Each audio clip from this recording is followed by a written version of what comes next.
Iran যেভাবে সর্বগ্রাসী আক্রমণ শুরু করেছে তাতে ক্ষেপণাস্ত্র হামলার শিকার হচ্ছে গোটা মধ্যপ্রাচ্য। প্রতিবেশী এমন কোনো দেশ নেই যেখানে মার্কিন ঘাঁটি লক্ষ্য করে ক্ষেপণাস্ত্র হামলা চালায়নি ইরান। প্রতিবেশী দেশগুলোতে থাকা মার্কিন ঘাঁটিতে আঘাতের উদ্দেশ্যে হামলা চালালেও দেশগুলোর শাসক গোষ্ঠী এই হামলাকে দেখছে তাদের সার্বভৌমত্বের প্রতি আঘাত হিসেবে। তারাও পাল্টা হামলা চালাবে বলে সিদ্ধান্ত নিতে যাচ্ছে। মধ্যপ্রাচ্যের চলমান যুদ্ধ পরিস্থিতি এখন বিশ্ব রাজনীতিকে ঠেলে দিচ্ছে এক নতুন মেরুকরণের দিকে। রাজনৈতিক মেরুকরণ বলতে বোঝায় এমন এক বিভাজন যেখানে আন্তর্জাতিক ব্যবস্থায় দেশগুলো নিরপেক্ষ থাকার সুযোগ হারিয়ে ধীরে ধীরে এক একটি শক্তি ব্লকের দিকে ঝুঁকে পড়ে। বর্তমান সংকটে সেই বিভাজন স্পষ্ট হয়ে উঠছে। একদিকে রয়েছে যুক্তরাষ্ট্র ও তার ঘনিষ্ঠ মিত্ররা। যুক্তরাজ্য, ফ্রান্স এবং জার্মানি সহ পশ্চিমা শক্তিগুলো ইতোমধ্যেই ইসরায়েলের নিরাপত্তার প্রতি সমর্থন পুনর্ব্যক্ত করেছে। মধ্যপ্রাচ্যে সৌদি আরব, সংযুক্ত আরব আমিরাত এবং জর্ডানও সরাসরি যুদ্ধ না চাইলে নিরাপত্তা কাঠামোর কারণে যুক্তরাষ্ট্রের পাশে অবস্থান নিচ্ছে। অন্যদিকে ইরানের প্রতি সরাসরি সমর্থন না জানালেও রাশিয়া ও চীন কৌশলগতভাবে পশ্চিমা সামরিক পদক্ষেপের সমালোচনা করছে। তারা সংঘাতের বিস্তার ঠেকানোর কথা বললেও বাস্তবে যুক্তরাষ্ট্রের প্রভাব কমাতে চায়। সিরিয়া ও ইয়েমেনের হুথি গোষ্ঠী প্রকাশ্যে তেহরানের অবস্থানের প্রতি সহানুভূতি দেখিয়েছে।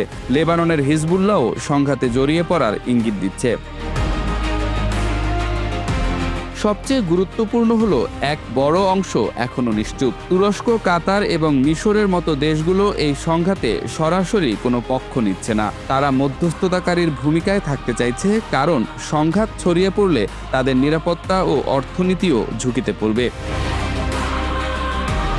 এই বিভক্ত বিশ্ব বাস্তবতা একটি বড় প্রশ্ন সামনে আনছে।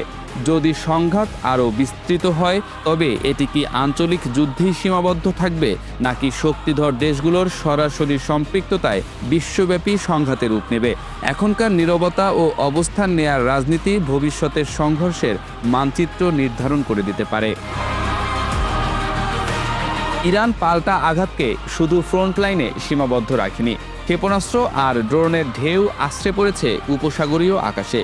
যে অঞ্চল নিজেকে নিরাপদ শহর আর স্থিতিশীল বাজারের প্রতীক ভাবত, সেখানেই এখন আতঙ্ক, আগুন আর অনিশ্চয়তা। ইরান দাবি করছে হামলার লক্ষ্য মার্কিন উপস্থিতি, কিন্তু যে দেশের ভূখণ্ডে বিস্ফোরণ, যে আকাশে ইন্টারসেপ্ট, যে বিমানবন্দরে ঝুঁকি, তাদের কাছে এটি সরাসরি সার্বভৌমত্বে আঘাত। জিসিসি স্পষ্ট বলেছে এই হামলা তাদের সার্বভৌমত্বের গুরুতর লঙ্ঘন এবং তারা আত্মরক্ষায় জবাব দেওয়ার আইনি অধিকার রাখে। কাতারও বলেছে বিমানবন্দর সহ বেসামরিক অবকাঠামো লক্ষ্য ছিল। এ ঘটনা জবাবহীন থাকতে পারে না। সেই সঙ্গে পাল্টে যাচ্ছে বিশ্ব রাজনীতির মেরুকরণের মানচিত্র। একদিকে যুক্তরাষ্ট্র ও ইসরায়েল ঘিরে নিরাপত্তা নির্ভর ব্লক, অন্যদিকে রাশিয়া ও চীন কূটনৈতিকভাবে বাইরের হস্তক্ষেপ নিয়ে প্রশ্ন তুলছে। আর মাঝখানে কিছু রাষ্ট্র যুদ্ধ কমাতে চায়, কিন্তু আগুন ছড়িয়ে পড়লে তাদেরও বাঁচার পথ কমে যেতে পারে আশঙ্কা বিশ্লেষকদের। এখানেই ভয়টা সবচেয়ে বড়। প্রক্সি ফ্রন্ট সক্রিয় হয়ে উঠলে সংঘাত একসঙ্গে বহু দরজায় ধাক্কা দেবে। লেবানন সীমান্তে হিজবুল্লাহর হামলা, ইরাকে মিলিশিয়াদের ড্রোন তৎপরতা, ইয়েমেনের হুথিদের সম্ভাব্য নৌপথ চাপ, সব মিলিয়ে যুদ্ধের বিস্তার থামানো ক্রমেই কঠিন হয়ে পড়ছে। যুদ্ধ কি তৃতীয় বিশ্বযুদ্ধে মোড় নেবে? উত্তর এখনও নিশ্চিত নয়, কিন্তু থ্রেশহোল্ড পরিষ্কার। উপসাগরীয় শহরে বড় প্রাণহানি, মার্কিন ঘাঁটিতে বড় হতাহত, হরমুজে শিপিং থেমে যাওয়া, অথবা পারমাণবিক স্থাপনা ঘিরে দুর্ঘটনা বা বড় আঘাত। এই চারটির যে কোনো একটি ঘটনাই ইতিহাসকে নতুন দিকে ঘুরিয়ে দিতে পারে।